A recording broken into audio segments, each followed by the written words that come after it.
Bismillah ar-Rahman ar-Rahim. Assalamu alaikum, brothers and sisters, and welcome to Ramadan Nights. We are live on this fifth night of Ramadan, 1441 after the blessed hijrah of the Prophet sallallahu alaihi wasallam. I'm your host Abu Abdurrahman, and I'm pleased to be joined by my dear beloved Sheikh, Dr. Sheikh Kamal Abu Maryam. Assalamu alaikum, Sheikh. Assalamu wa rahmatullahi wa barakatuh. Once again, it's a privilege and honor to have you with us. It's my pleasure.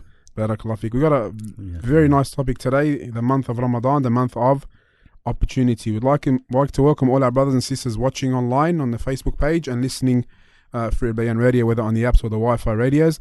Today, after a 10-minute introduction, inshallah, we will open the floor or open the lines and open our platforms, the stream there, for questions. So you can send in your questions to the Sheikh. I already have 6 or 7 that have been prepared and sent in.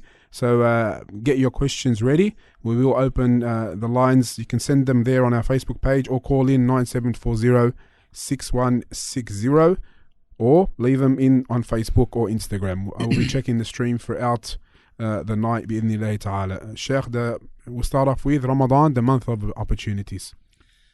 Bismillah, walhamdulillah, wassalatu wassalamu ala rasulillah. In the name of Allah, and all praise is due to Allah, may the peace and blessings and prayers be upon his Prophet Muhammad sallallahu alaihi wasallam. My dear brothers and sisters, first and foremost, I'd like to welcome you to Albayan Radio. It's a pleasure again being hosted by our beautiful brother Nidal, Jazahullah khair, and to Ahl Sunnah wal Jama'ah, who are the initiators of this radio. Fajazahumullahu anna khair al-jaza'. Know, my dear brothers and sisters, that this blessed month, the month of Ramadan, fasting in general is a most beloved of deeds to Allah subhanahu wa ta'ala, to the point that He has made it one of the pillars that Islam is built upon, one of the pillars, the core pillars that Islam is built upon. And He not only made fasting obligatory upon us, He also made it obligatory upon the nations before us, due to the many benefits, spiritual benefits, worldly benefits, hereafter benefits, physical benefits, etc. These benefits are numerous, and that's why everyone is in need of fasting. Everyone is in need of fasting. It's a purification of the soul. It's a school on patience and controlling one's urges. It's a school on sharing and caring for others. It's a school on brotherhood. It's a school on striving and struggling and sacrifice. It's a school on prayer. It's a school on charity. It's a school on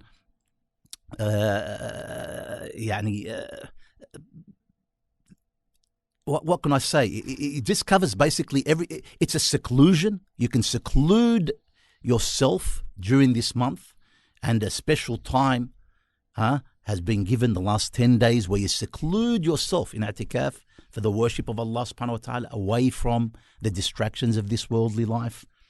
And subhanallah, if you were to look at it, it gathers in it all the distinctive qualities of worships. Allahu Akbar. That's what it is. That's what fasting is. It's a school on its own. And specifically, fasting Ramadan, or fasting, this blessed month, this month which has so many treasures and blessings and gifts and virtues and merits and rewards, it's an opportunistic month. It gives you the opportunity to free yourself from the hellfire, to enter paradise, to gain so much rewards and virtues and merits, to have your du'as accepted, to, as I said, caring and sharing for your brothers, to spiritually and physically enhancing yourself. So it's very good for your spiritual well-being. and to enhance your spiritual well-being. It's very good for you medically, for your physical body. It's a big craze now, the intermittent fasting. Exactly. Especially in these last years, if you realize, doctors, medical doctors are advising, highly advising, people to fast. And subhanAllah, believe it or not, to fast 2 days a week, which is like the sunnah of the Prophet ﷺ, Mondays and Thursdays. For this month is a golden opportunity. And really, our brothers and sisters should take every advantage of it to gain these treasures, to gain these blessings. As I said earlier, this month, or fasting in general, is a most beloved of deed to Allah subhanahu wa ta'ala, to the point where He, the Almighty, says, As-sawmu li wa ana ajzi bih. Fasting is for me, and I will reward for it. Subhanallah. The angels don't know what to write as a reward for you, for your fasting. The Prophet ﷺ at the beginning of this hadith says, كل عمل ابن آدم يضاعف الحسنة بعشر أمثالها إلى 700 ضعف. يقول الله تعالى إلا الصوم فإنه لي وأنا أجزي به يدع طعامه وشرابه وشهوته من أجلي. So all the good deeds of a person will be multiplied by 10 up to 700 deeds. Allah the Almighty says in this hadith, except for fasting. Fasting is for me and I will reward for it. He leaves his food and drink and sexual desires for my sake. So for Allah subhanahu wa ta'ala to boast, like He boasts on the day of Arafah, and Allah subhanahu wa ta'ala only boasts on special occasions or for special virtues and deeds. So this is a most beloved of deed to Allah subhanahu wa ta'ala. And this deed is a golden opportunity, as I said, for a person to have his sins forgiven. من صام رمضان إيمانا واحتسابا غفر له ما تقدم من ذنبه. من قام رمضان إيمانا واحتسابا غفر له ما تقدم من. من قام ليلة القدر إيمانا واحتسابا غفر له ما تقدم من ذنبه. Look at that. He who fasts Ramadan out of sincere faith and in the hope of seeking Allah's reward will have his past sins forgiven. He who prays the optional prayers, another opportunity. He who prays the optional prayers on Laylatul Qadr will have his past sins forgiven. And Laylatul Qadr, subhanallah, is one of the treasures of this month. If a person falls on Laylatul Qadr, 83 years and approximately 4 months of worship and rewards. In one night. May Allah subhanahu wa ta'ala make us amongst those who fall upon Laylatul Qadr. It's a whole lifetime. So it's a golden opportunity. Allah, and what also highlights that Allah loves fasting and loves Ramadan is that He has allocated a door in paradise for the fasting person. باب الريان. إن في الجنة باب يسمى الريان لا يدخله إلا الصائمون. There's a door specifically allocated for the fasting person. No one will enter it except the fasting person. Except the fasting person. الصوم جنة يستجن بها العبد من النار كجنة أحدكم من القتال. So fasting is like a shield that shields a person from the hellfire. Shields you from the hellfire. Forgiveness of sins, entrance of paradise, shielding yourself from the hellfire.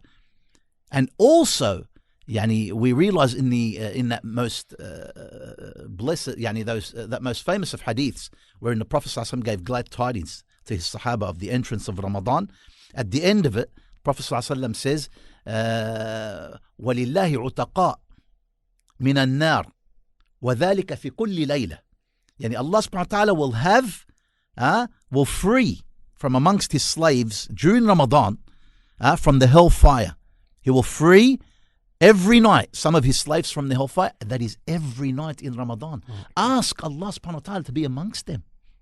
Imagine your dua, and inshallah the dua of the fasting person is answered. Ask Allah to be one of them. Ask Allah to be one of them and amongst the people who are emitted and freed and emancipated from the hellfire. But there's a lot of, subhanAllah, as I said, it's an opportunistic month. It's a month of many treasures. If you were to go on and on and on, about these treasures, you really need to give a lesson on each of these treasures. What also shows you that this month is the most beloved of months, fasting is the most beloved of deeds to Allah subhanahu wa ta'ala, is the fragrance of the fasting person's mouth. And subhanAllah, to us, it's abhorrent. When you don't eat and drink, your mouth becomes dry and it brings out a smell that's not nice. Yeah, the bad but to Allah subhanahu wa ta'ala, in the sight of Allah, that smell is better than the smell of fragrance. Allahu Akbar. For how much does Allah subhanahu wa ta'ala love fasting? And how much has He blessed this month? And one of the reasons that He's blessed this month, the main reason that the scholars mention, is for a very important reason. That is that the Quran was brought down in it. It was revealed in it. Inna anzalnahu fi laylatil qadr. We've indeed sent it on the night of Al-Qadr, the night of decree, the night of status, the night of power. Can we say that the Quran has made this month special? Without a doubt. Is the words of Allah subhanahu wa ta'ala. Without a doubt. Without a doubt. Without a doubt. That's the reason that the scholars have given, that Allah has made this month special because the Quran was sent down in it. And that's why this month is called the month of the Quran. That's why this month is called the month on the Quran. Since we're on the Quran, there's a hadith. Inna as-sawm, inna al-Qur'ana was-sawm yashfa'ani lil-'abdi yawm al-qiyamah. يقول الصوم منعته من الطعام والشهوة فشفعني فيه. Subhanallah, that's another one of the virtues and merits of fasting. Fasting intercedes for you on the day of judgment. And it says to Allah subhanahu wa ta'ala, my Lord, I prevented him from eating and from his sexual desires. Let me intercede for him. And Allah subhanahu wa ta'ala lets fasting intercede for him. And as I said, the virtues go on and on and on and on. So this is a great opportunity. It's a great opportunity to really pile on the good deeds in your record book. And it may be, I always say this, subhanallah, it may be that if a person sincerely exerts himself and occupies it and busies himself in Allah's worship and devotion from the bottom of his heart, seeking Allah's mercy and seeking Allah's rewards and seeking His paradise and asking Allah to save him from the hellfire, it may be that, it could get him over the line. You don't know what deed may be accepted from you to Allah subhanahu wa ta'ala. Could be your fasting, could be your hajj, could be your salah, could be your dua, it could be.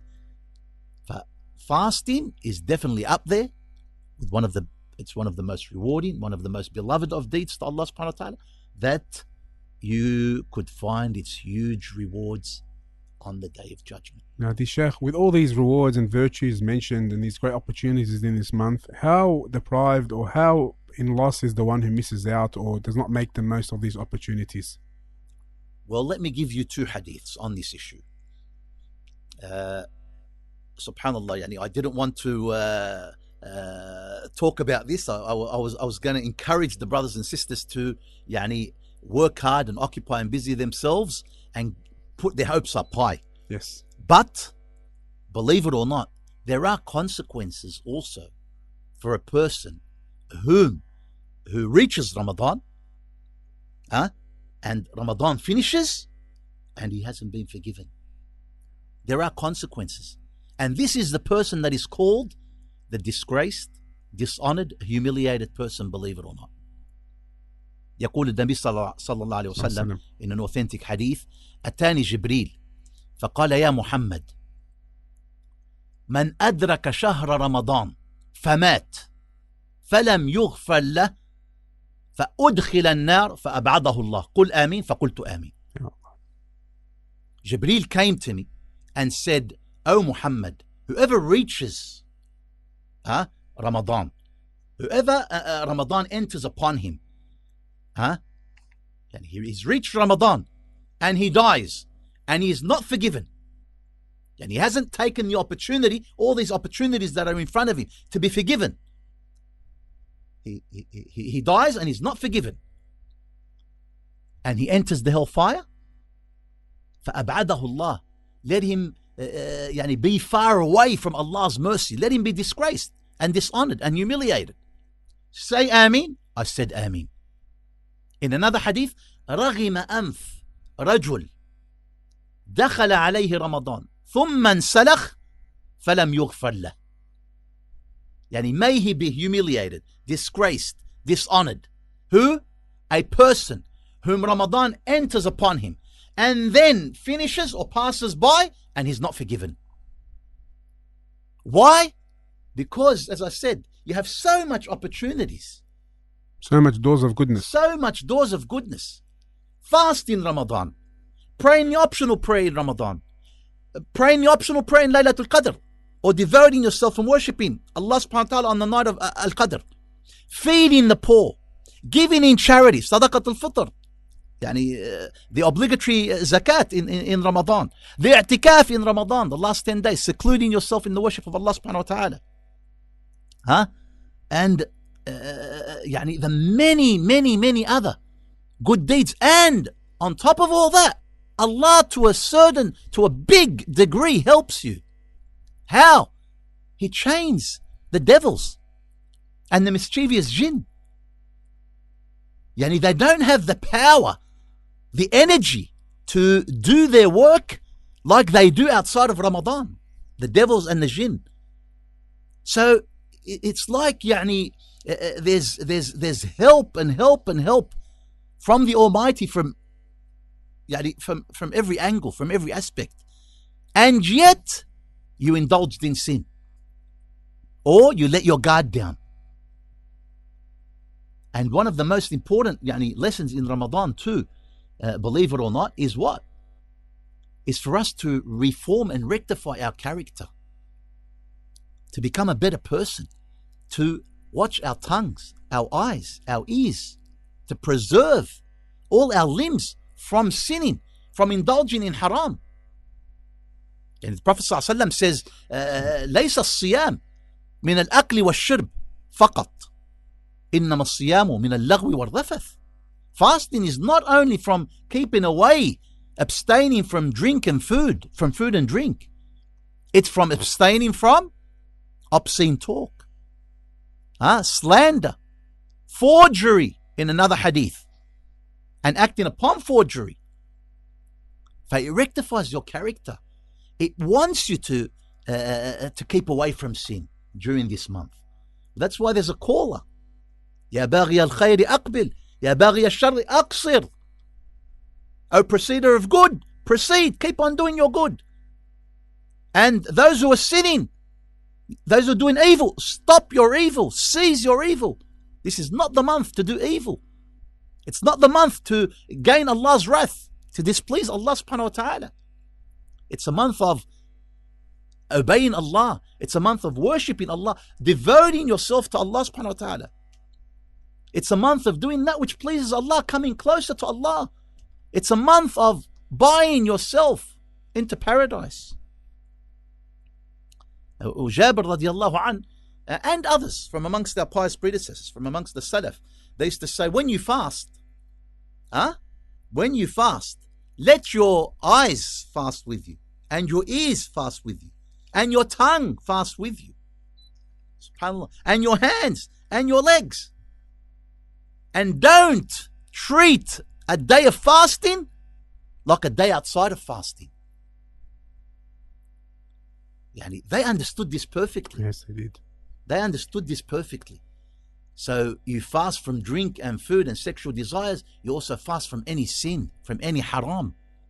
So you preserve your eyes and protect it from looking at the haram, your ears from hearing the haram, your tongue from speaking the haram, slander and backbiting and abusing people, your hands from indulging in the haram, your legs from walking to the haram, and like that.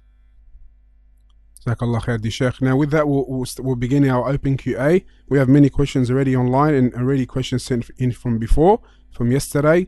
A sister asked yesterday, so if you'd like to send your question, send them in on our Facebook page, Albayan Radio, or Instagram, Albayan Radio. We will be looking throughout the rest of tonight's episode to answer your questions. Yesterday, a sister asked about Zakat al-Mal and specifically about paying Zakat on gold jewelry. Okay, concerning gold jewelry, there's, I'm sure all the brothers and sisters now, know that there's a difference of opinion on that.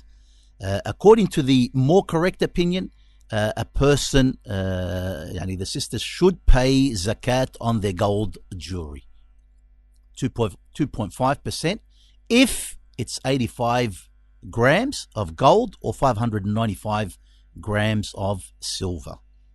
They should pay it according to the more correct opinion, whether they wear it or they don't wear it.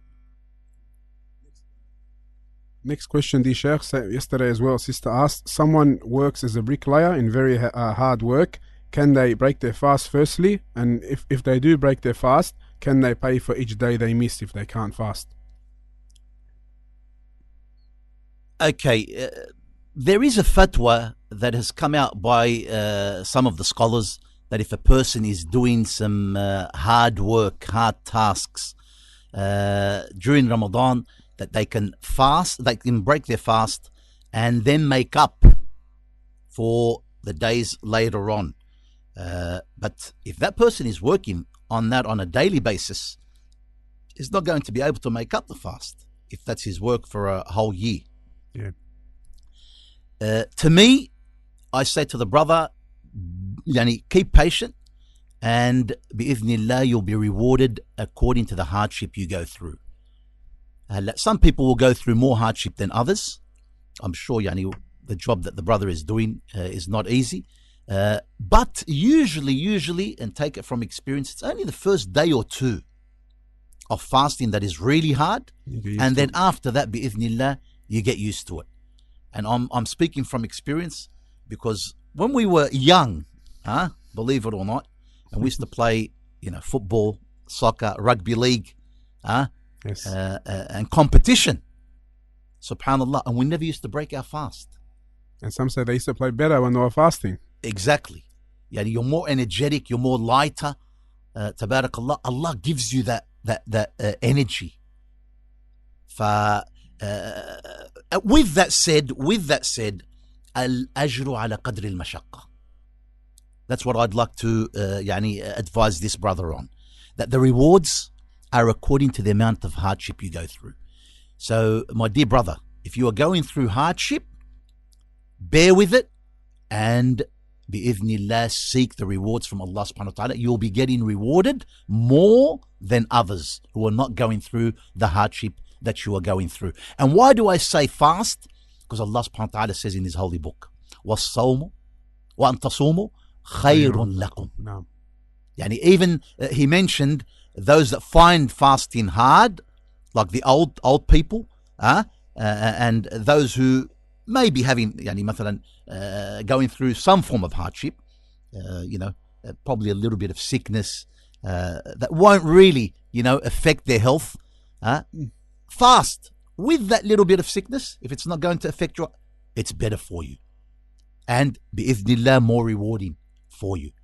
And like that, فَالْأَجْرُ عَلَى قَدْرِ الْمَشَقَّةِ, as the Prophet ﷺ, or عَلى قَدْرِ النَّصَبِ, as the Prophet ﷺ said in the hadith of Aisha radiallahu anha. The rewards are according to the amount of hardship you go through. Brother D or Sister D, I'm not too sure here. Do we need to renew our intention throughout the day to remind ourselves that we are fasting for the sake of Allah and we are seeking His forgiveness, or is fasting sufficient enough?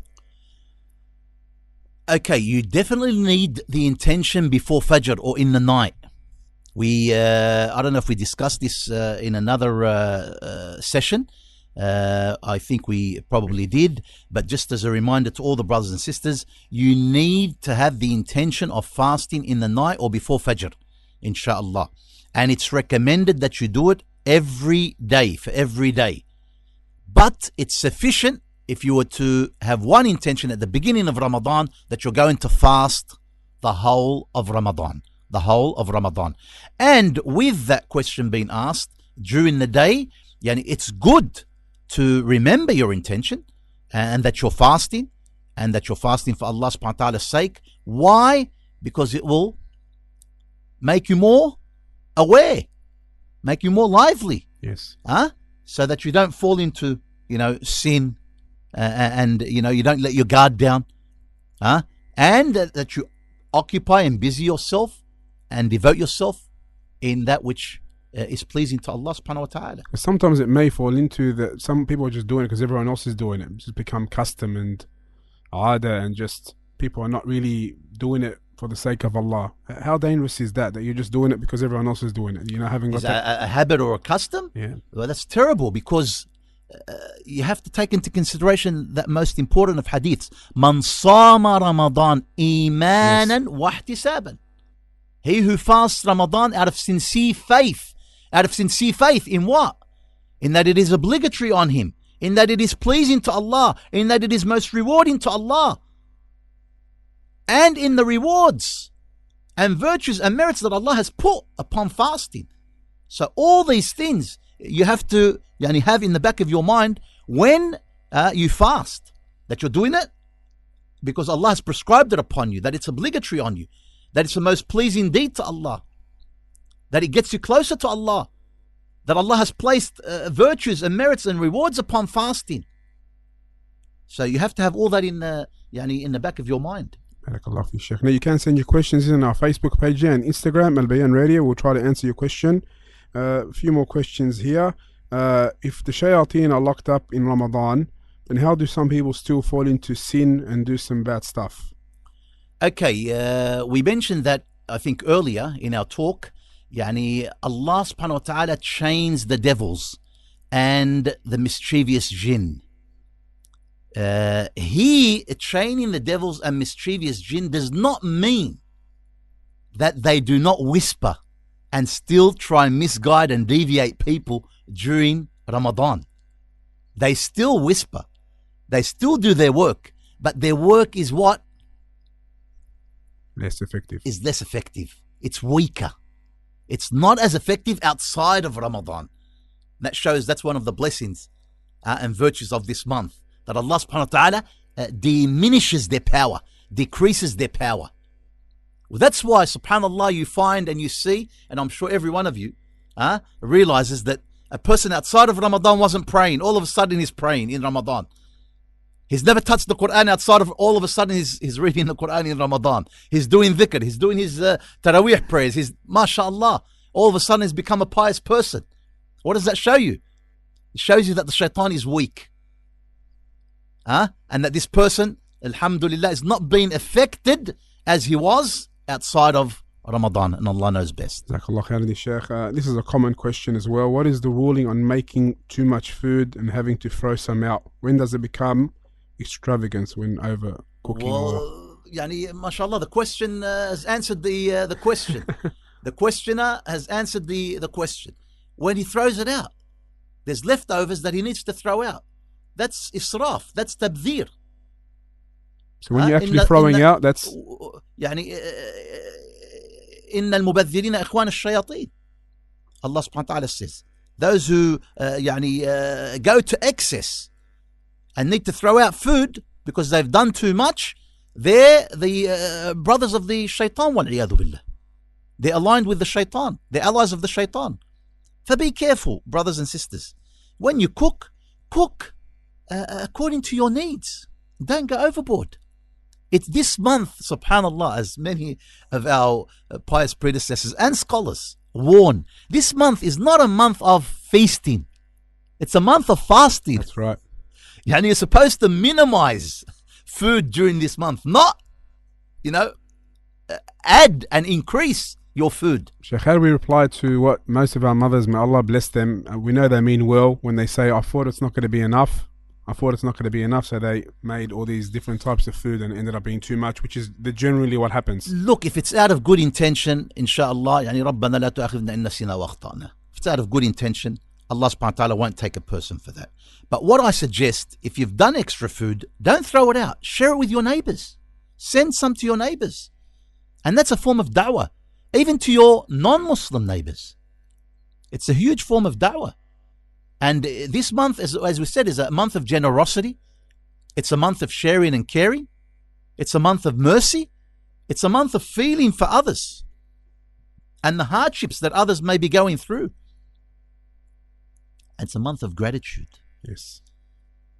For Allah to bless you with having food on a daily basis in front of you and having these variety of foods and drinks. This is a great blessing, my dear brothers. Wallahi, in some countries, some people don't have anything on their table. They'd be lucky to have some dates and water or bread. Feel for others. Feel for others. This is one of the lessons during this month, that we feel for the less fortunate, for those who don't have their basic daily needs. And we have this for granted. In the materialistic advanced countries, alhamdulillah, water and food and electricity and gas and transport and security, this is readily available. And, we don't appreciate this, or really know how to appreciate this until it's gone. Or you go through a process of hardship where it's not in front of you anymore. So it's one of the greatest blessings to feel secure in your dwelling place, to wake up and you've got your daily food in front of you. That's one of the greatest blessings. The Prophet ﷺ, to a point, said it's like as if the whole world has been gathered for you. Thank Allah subhanahu wa ta'ala. Show gratitude to Allah for these blessings. And in fact, that's one of the main messages too in the Quran concerning Ramadan. The verse that says شهر رمضان الذي أنزل فيه القرآن, at the end of it, وَلَعَلَّكُمْ تَشْكُرُونَ. So that you may show gratitude to Allah for all the blessings He has given you. Ramadan also, and fasting is a golden opportunity to show gratitude to Allah subhanahu wa ta'ala for His numerous blessings. Dear brothers and sisters, you can send your questions in on our Facebook page, Albayan Radio, and inshallah we'll try to get to them. We have a few more questions here that have been asked. The question asks about the hadith that the beginning of Ramadan is mercy, the middle of it is forgiveness, and the end of it is freedom of the fire. That's weak. It's a weak hadith. So you don't act upon such hadiths. Okay, Sheikh. And another one here, and this is, we've received it sadly quite a bit, ruling on online chatting with the opposite gender, freely mixing with the opposite gender online in these chat rooms and private chat, direct message. Look, that should not be done unless there's a need and necessity. If there's a need and necessity, I don't see anything wrong with it, inshallah. Again, with that condition, a need and necessity. I think here they mean more to do with flirting and chatting. Well, that's not allowed. That's definitely not on and not allowed. And that opens up the door of the shaitan. And it's a form of khalwa. The scholars considered that when you're chatting with an opposite gender by yourselves and there's no one with you, that's a form of khalwa. Who's the third person in that khalwa, in that sitting? The shaitan. ما خلا رجل بامرأة إلا كان ثالثهما الشيطان. It leaves a huge door of fitna for you and for the sister that you're chatting with. And from experience, and I want to say this openly to the brothers and sisters, a lot of haram, a lot of sin. This has led to a lot of sin and a lot of haram. A word here and a word there and a smile here and a smile there, and then it gets deeper and deeper, and then they get to meet each other, and then the haram falls. You fall into the haram. The best thing is to keep away and safeguard yourself from the haram. And this is something very, very important in Islam. Islam, my dear brothers and sisters, does not only forbid the haram. And let's take this as an example. Zina, adultery or fornication. It doesn't only forbid adultery and fornication. Anything leading to adultery and fornication is haram. The means to adultery and fornication is haram. Such as free mixing. Such as qalwa, being separate between you and a girl, messaging her messaging you, and like that. That leads to the haram. تِلْكَ حُدُودُ اللَّهِ فَلَا تَقْرَبُوهَا. Look what Allah subhanahu wa ta'ala says. That's a beautiful verse. Verily, indeed, these are the limits of Allah. The boundaries of Allah, the halal and haram. Don't come near it. It doesn't say don't enter it, don't do it, don't perform the haram or fall into the haram. It says don't come near it. Because he who comes near the haram, يُوشَكُ أَنْ يَرْتَعْ فِي, as the Prophet ﷺ mentions in another hadith. He who comes close, he's bound to fall into it, or prone to falling into it. For protecting yourself, safeguarding yourself, don't take the means to the haram. Don't let your guard down. Brother Abu Sumayya, he asks online, Assalamu alaikum, if my wife and I have saved an amount of money and we pass the threshold for zakat, and we are we both required to pay zakat, or just myself as the husband? Okay, this saved money, whose is it? Is it yours or hers, or is it both of yous? Or so he says, if my wife and I have saved an amount of money and we pass the threshold, they pass the threshold of zakat together. They've got the money together, in one, let's say, account. Yes, he pays the zakat on. طبعا he according to she pays her part and he pays his part. So let's say they have $100,000 in the bank account. 50,000 he owns. He just said both here now. Belongs to him, and 50,000 belongs to her. He pays 2.5% on his 50,000. She pays 2.5% on her 50,000. If it's 80,000, 20,000, again he pays 2.5% on his 80,000. She pays 2.5% on her 20,000, and like that. Jazakallah khair, Sheikh. There's another one just popped up here. Okay, where are we? Okay, there we go. We'll go to the pre-prepared ones. That's all that's been done. There's one more here. Brother Ibrahim asks, how do we stay motivated and how can we motivate others throughout the days of Ramadan? I think the introduction there was more than enough.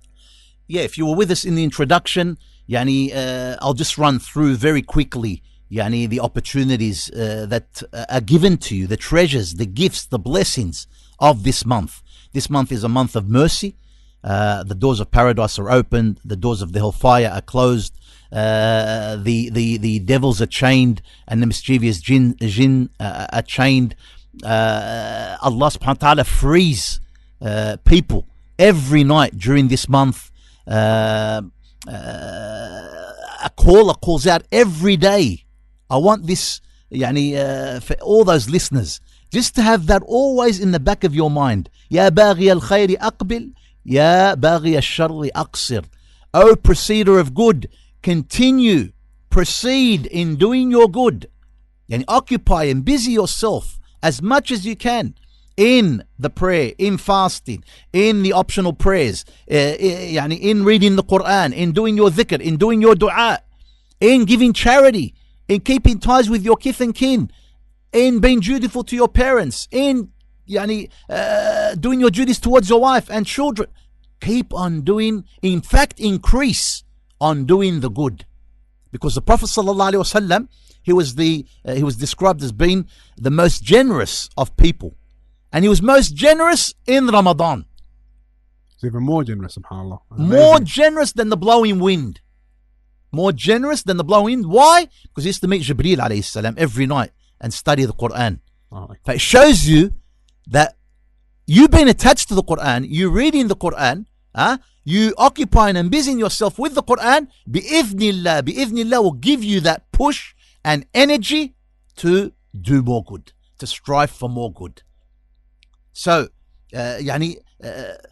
reading upon the virtues and merits and treasures of this month will really give you a push.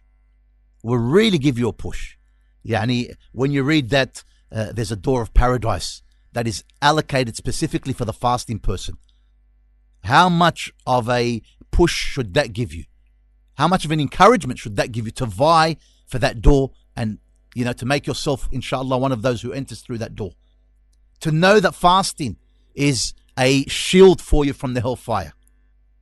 How much of a push should that give you, to save yourself from the hellfire? To know that fasting, Allah rewards for it. And the minimum for a good deed is 10-fold multiplied. It could be multiplied up to 700. Yet fasting is more than that. Allah rewards for it, and only Allah rewards for it. For how much of an encouragement is that for you? To know that your mouth, the fragrance of your mouth, the smell of your mouth, even though abhorrent to you and to others, is most beloved to Allah, more beloved than the fragrance of musk, which is the best perfume.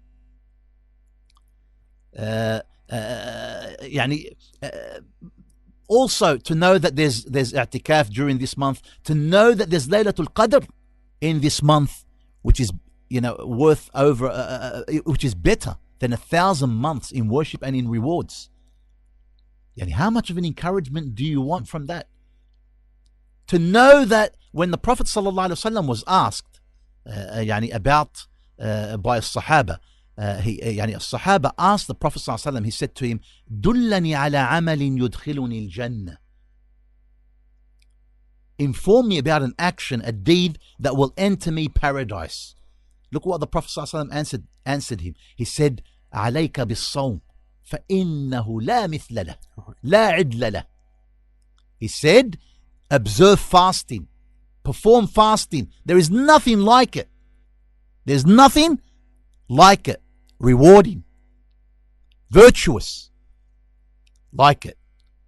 Fasting is the most beloved of deeds to Allah subhanahu wa ta'ala. And we mentioned to you also that it's most beloved to Allah in that He made it obligatory upon us. Not only obligatory upon us, He made it one of the pillars of Islam upon us. One of the core issues that Islam is built. On top of that, not only did He prescribe it upon us, He prescribed it upon the previous nations before us, so that we may attain taqwa, God-fearingness. The virtues, if you read up on the virtues of fasting, that should be more than an encouragement for you, bi'idhnillah, to really put your head down and strive and struggle and sacrifice yourself and busy and occupy yourself in the worship of Allah subhanahu wa ta'ala during this most blessed of months. Sheikh, you mentioned before about the dua being accepted. When is the best time to make dua in the month of Ramadan? The best time to make dua is in the last third of the night. Always. This is in general, in the last third of the night and in your sujood. These are the two most virtuous times of making dua. طبعا for the fasting person, before he breaks his fast. لِكُلٍّ مِّنْهُمْ دَعْوَةٌ مُسْتَجَابَةٌ. That's what the Prophet ﷺ says. This is the tafsir of the hadith. أي عند فطره. When breaking the fast, just before breaking the fast, person, 5-10 minutes, turns to Allah subhanahu wa ta'ala to accept from him his fasting, to emit him from the hellfire, to enter him paradise, to give him the energy and strength to further worship him, to accept his prayers from him, to accept his optional prayers from him, and like that. Just before breaking the fast. Sheikh, what is the most authentic report regarding the dua to say when you do break the fast? The most authentic dua that has been narrated about the Prophet ﷺ, and it's been authenticated by many a scholar of hadith, is the hadith wherein the Prophet ﷺ used to say, ذهب الظمأ وابتلت العروق وثبت الأجر إن شاء الله. ذهب الظمأ, the thirst has gone, وابتلت العروق, and the veins have been moistened, وثبت الأجر إن شاء الله, and the rewards have been affirmed by the will of Allah subhanahu wa ta'ala. A beautiful hadith. It's a beautiful hadith.